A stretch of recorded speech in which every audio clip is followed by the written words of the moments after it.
ಹೋಳಿ ಹಬ್ಬದ ಸಂದರ್ಭದಲ್ಲಿ ಲಾಲ್ಬಾಗ್ನಲ್ಲಿ ಎರಡು ಗುಂಪುಗಳ ನಡುವೆ ಮಾರಾಮಾರಿಯಾಗಿತ್ತು. ಆ ಪ್ರಕರಣಕ್ಕೆ ಸಂಬಂಧಪಟ್ಟಂತೆ ಮತ್ತಷ್ಟು ಬೆಳವಣಿಗೆಗಳಾಗ್ತಾ ಇದೆ. ಕನ್ನಡಿಗ ಯುವಕನ ಮೇಲೆ ನೇಪಾಳ ಯುವಕರಿಂದ ಹಲ್ಲೆ ಆಗಿದೆ ಎನ್ನುವಂತಹ ವಿಚಾರ ಗೊತ್ತಾಗ್ತಿದೆ. ಬಣ್ಣ ಎರಚುವ ಭರದಲ್ಲಿ ಸೋಡಾ ಅಂಗಡಿಗೆ ಆರೋಪಿಗಳು ನುಗ್ಗಿದ್ರಂತೆ. ಟೇಬಲ್ನಲ್ಲಿದ್ದಂತಹ ಸೋಡಾ ಬಾಟಲನ್ನು ಬೀಳಿಸಿದ್ರಂತೆ ನೇಪಾಳಿ ಯುವಕರ ಗ್ಯಾಂಗ್. ಗದರಿಸಿದ ಅಂಗಡಿ ಯುವಕನಿಗೂ ಕೂಡ ಹಲ್ಲೆ ಮಾಡುವುದಕ್ಕೆ ಮುಂದಾಗಿದ್ದಾರೆ ನೇಪಾಳದ ಯುವಕರು. ಈ ವೇಳೆ ಸ್ಥಳೀಯ ಯುವಕರು ನೇಪಾಳಿ ಹುಡುಗರ ನಡುವೆ ದೊಡ್ಡ ಮಟ್ಟದ ಗಲಾಟೆ ಆಗಿಬಿಟ್ಟಿದೆ. ಮಾರಾಮಾರಿ ಹಂತಕ್ಕೆ ತಲುಪಿಬಿಟ್ಟಿದೆ. ಸದ್ಯ ಘಟನೆಯ ಸಂಬಂಧ ಮೂವರನ್ನ ಪೊಲೀಸರು ಅರೆಸ್ಟ್ ಮಾಡಿದ್ದಾರೆ ಎನ್ನುವುದು ಗೊತ್ತಾಗಿದೆ. ಅರೆಸ್ಟ್ ಮಾಡಿದವರಿಂದ ಈ ಮಾರಾಮಾರಿ ಪ್ರಕರಣಕ್ಕೆ ಸಂಬಂಧಪಟ್ಟಂತೆ ಮಾಹಿತಿಯನ್ನ ಕ್ರೋಢೀಕರಿಸುವಂತಹ ಕೆಲಸವನ್ನ ಮಾಡಿದ್ದಾರೆ. ಎಲ್ಲೆಲ್ಲಿಂದಲೋ ಇಲ್ಲಿಗೆ ಬರ್ತಾರೆ, ಕೆಲಸ ಅರಸ್ಕೊಂಡು ಓದಬೇಕು ಅಂದ್ಕೊಂಡು ತಾವು ಬಂದು ಕೆಲಸ ಮುಗಿಸ್ಕೊಂಡು ಹೋಗೋದು ಬಿಟ್ಟು ಈ ರೀತಿ ಪುಂಡಾಟ ಮೆರೆಯೋದು, ಕಿರಿಕ್ ಮಾಡೋದು, ಸ್ಥಳೀಯರ ಮೇಲೆ ಹಲ್ಲೆ ಮಾಡೋದು ಇತ್ತೀಚೆಗಂತೂ ಜಾಸ್ತಿ ಆಗ್ಬಿಡ್ತಾ ಇದೆ. ಅಲ್ಲಿ ನೋಡಿದರೆ ಬೆಳಗಾವಿಯಲ್ಲಿ ಒಂದು ರೀತಿ ಕಾಟ, ಬೆಂಗಳೂರಿನಲ್ಲಿ ನೋಡಿದರೆ ಮತ್ತೊಂದು ರೀತಿ ಕಾಟ. ನೋಡಿ, ನೇಪಾಳದಿಂದ ಬಂದು ಇಲ್ಲಿರೋರಿಗೆ ಇವ್ರು ಹೊಡಿತಾರೆ ಅಂದರೆ ಏನು ಹೇಳಬೇಕು. ಅದು ಹೋಳಿ ಹಬ್ಬದ ಸಂದರ್ಭದಲ್ಲಿ ಆಗಿರುವಂತಹ ಗಲಾಟೆ ಇದು. ಕೈಯಲ್ಲಿ ಪೈಪ್ ಅಂತೆ, ಕೈಗೆ ಸಿಕ್ಕ ವಸ್ತುಗಳಿಂದ ಹಲ್ಲೆ ಮಾಡಿದ್ದಾರೆ. ಯಾವ ರೀತಿ ಗಲಾಟೆ ಆಗ್ತಿದೆ ಅನ್ನುವಂತಹ ದೃಶ್ಯವನ್ನು ಒಂದು ಕಡೆ ಗಮನಿಸ್ತಾ ಇದ್ದೀರಿ. ಸದ್ಯಕ್ಕೆ ಹಲ್ಲೆಗೊಳಗಾದಂತಹ ಕನ್ನಡಿಗರು ಟ್ರೀಟ್ಮೆಂಟನ್ನು ಪಡೆದುಕೊಂಡಿರುವಂಥದ್ದು.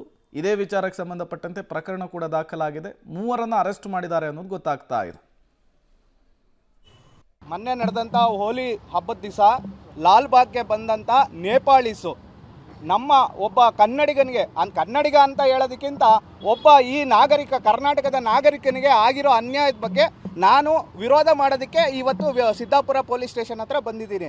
ನೇಪಾಳದಿಂದ ಬಂದಂಥ ಎಲ್ಲ ವ್ಯಕ್ತಿಗಳು ಸೇರಿ ಗಲಾಟೆ ಮಾಡಿ ಕುಡಿದು ಅವ್ರು ಹಾಕೊಂಬಂದ ಬಂಗಿಂದ ಅವರು ಮಾಡಿರೋ ಅನಾಹುತಗಳನ್ನ ಅವರೇ ಕೂಡ ಅವ್ರದ್ದು ಇದರಲ್ಲಿ ಅಪ್ಲೋಡ್ ಮಾಡಿದ್ದಾರೆ. ಈ ಅಪ್ಲೋಡ್ನ ಇವರು ಸುಮೋಟೋ ಕೇಸ್ ಹಾಕ್ಕೊಂಡು ಅವ್ರನ್ನ ಯಾಕೆ ಅರೆಸ್ಟ್ ಮಾಡಿಲ್ಲ ಅಂತ ನಾನು ಕೇಳೋದಕ್ಕೆ ಬಂದಿದ್ದೀನಿ. ಇದು ಸುಮಾರು ಒಂದು 10-15 ಸತಿ ಜಗಳ ಆಗಿದೆ. ಇದಕ್ಕೆ ಮೊನ್ನೆ ಹೋಳಿ ಹಬ್ಬದ ದಿವಸ ಜಗಳ ಆಗೋಕ್ಕೆ ಕಾರಣ ಏನಂದರೆ ಅವರು ಮತ್ತಿನ ನಿಶಾ ಮತ್ತು ಯಾವುದೋ ಅವರ ಚಟಗಳಿಂದ ಲಾಲ್ಬಾಗ್ ಒಳಗೆ ಪ್ರವೇಶ ಆಗಿದ್ದಾರೆ. ಅವರವರೇ ಜಗಳ ಆಡಿದ್ದಾರೆ. ಮೊದಲಿಗೆ ಬಂಡೆ ಹಿಂದೆ ಅವರವರೇ ಜಗಳ ಆಡಿದ್ದಾರೆ. ಅವರು ಮತ್ತೆ ಒಂದಾಗಿ ಬಂಡೆ ಮೇಲೆ ಬಂದಿದ್ದಾರೆ. ಒಬ್ಬ ವ್ಯಾಪಾರಸ್ಥ ವ್ಯಾಪಾರ ಮಾಡ್ಕೊಂಡು ಇರ್ತಾನೆ. ಇವರು ಅವ್ರವ್ರ ಕಿತ್ಲಾಟದಲ್ಲಿ ಬಂದು ಅವನ ಅಂಗಡಿನ ತಳ್ಳಿಬಿಡ್ತಾರೆ. ಆಗ ಅವನು ಯಾಕೆ ಮಾಡ್ತೀರಾ ಅಂತ ಹಿಂಗಂದಾನೆ ಹೊಡೆಯೋಕ್ಕೆ ಅವರು ಮುಂದಾಗಿದ್ದಾರೆ. ಅವ್ರನ್ನ ಮತ್ತಷ್ಟು ಡೀಟೇಲ್ಸನ್ನು ಕೊಡ್ತಾರೆ ನಾಗೇಶ್, ನೇರ ಸಂಪರ್ಕದಲ್ಲಿ ಜಾಯಿನ್ ಆಗಿದ್ದಾರೆ. ನಾಗೇಶ್, 2-3 ದಿನದ ಹಿಂದಾಗಿರುವಂತಹ ಘಟನೆ ಈಗ ಬೆಳಕಿಗೆ ಬರ್ತಾ ಇದೆ. ಬಟ್ ನೇಪಾಳದಿಂದ ಬಂದು ಇಲ್ಲಿ ಇವರು ಈ ರೀತಿ ಪುಂಡಾಟವನ್ನು ಮೆರೀತಾರೆ, ಈ ರೀತಿ ದಾದಾಗಿರಿ ಮಾಡ್ತಾರೆ, ಗುಂಪು ಕಟ್ಕೊಂಡು ಹಲ್ಲೆ ಮಾಡ್ತಾರೆ ಅಂದರೆ ಎಲ್ಲಿಂದ ಬರ್ತಾ ಇದೆ ಇವ್ರಿಗೆ ಇಷ್ಟೊಂದು ಧೈರ್ಯ ಅಂಥೇಳಿ? ಈ ಪ್ರಕರಣದಲ್ಲಿ ಏನಾಗ್ತಾ ಇದೆ ಸದ್ಯಕ್ಕೆ ಬೆಳವಣಿಗೆ ನಾಗೇಶ್? ಪ್ರೇಮ್, 14ನೇ ತಾರೀಕು ಬೆಂಗಳೂರಿನ ಲಾಲ್ಬಾಗ್ನಲ್ಲಿ ಎರಡು ಗುಂಪುಗಳ ನಡುವೆ ಮಾರಾಮಾರಿಯಾಗಿರುವಂಥ ಘಟನೆ ನಡೆದಿರುವಂಥದ್ದು. ಸದ್ಯ ನಾನು ಇನ್ಸಿಡೆಂಟ್ ನಡೆದಂಥ ಲಾಲ್ಬಾಗ್ನಲ್ಲಿ ಇದ್ದೇನೆ. ಇದೇ ಜಾಗದಲ್ಲಿ 14ನೇ ತಾರೀಕು ನೇಪಾಳಿ ಹುಡುಗರ ಗುಂಪೊಂದು ಹೋಲಿ ಸಂಭ್ರಮಾಚರಣೆ ಮಾಡಲಿಕ್ಕೆ ಬಂದಿರುತ್ತೆ. ಆ ಸಂದರ್ಭದಲ್ಲಿ ಆ ಗುಂಪುಗಳ ನಡುವೆ ಗಲಾಟೆಯಾದಂಥ ವೇಳೆಯಲ್ಲಿ ಇಲ್ಲಿ ವ್ಯಾಪಾರ ಮಾಡ್ತಿದ್ದಂಥ ಅಂಗಡಿ ಬಳಿ ಬಂದು ಆ ಸೋಡಾ ಅಂಗಡಿಯ ಮುಂದೆ ಇದ್ದಂಥ ಬಾಟಲ್ಗಳನ್ನು ಕೂಡ ಕೆಳಗಡೆ ಬೀಳಿಸ್ತಾರೆ. ಆ ಕಾರಣಕ್ಕಾಗಿ ಆ ವ್ಯಾಪಾರಸ್ಥ ಅವ್ರ ಮೇಲೆ ಗದರಿಸಿದ ಅಂತ ಒಂದೇ ಒಂದು ಕಾರಣವನ್ನು ಇಟ್ಕೊಂಡು ವ್ಯಾಪಾರಸ್ಥನ ಮೇಲೆ ನೇಪಾಳಿ ಹುಡುಗರ ಗುಂಪು ನೇರವಾಗಿ ದಾಳಿ ಮಾಡಿರುವಂಥ ಘಟನೆ ನಡೆದಿರುವಂಥದ್ದು.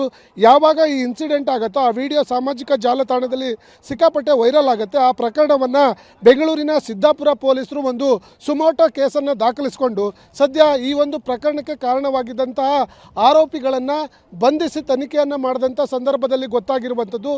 ಕ್ಷುಲ್ಲಕ ಕಾರಣಕ್ಕೆ ಇದೊಂದು ಗಲಾಟೆ ಆಗಿದೆ ಅನ್ನುವಂಥ ವಿಚಾರ ಗೊತ್ತಾಗಿದ್ದು ಬಂಧಿತ ಆರೋಪಿಗಳನ್ನು ಹೆಚ್ಚಿನ ವಿಚಾರಣೆಗೆ ಸಿದ್ದಾಪುರ ಪೊಲೀಸರು ಮುಂದಾಗಿದ್ದಾರೆ ಅನ್ನುವಂಥ ಮಾಹಿತಿಗಳು ಈಗ ಸದ್ಯಕ್ಕೆ ಲಭ್ಯವಾಗ್ತಿರುವಂಥದ್ದು. ಪ್ರೇಮ್, ಥ್ಯಾಂಕ್ ಯು ನಾಗೇಶ್ ತಮ್ಮೆಲ್ಲ ಮಾಹಿತಿಗೆ.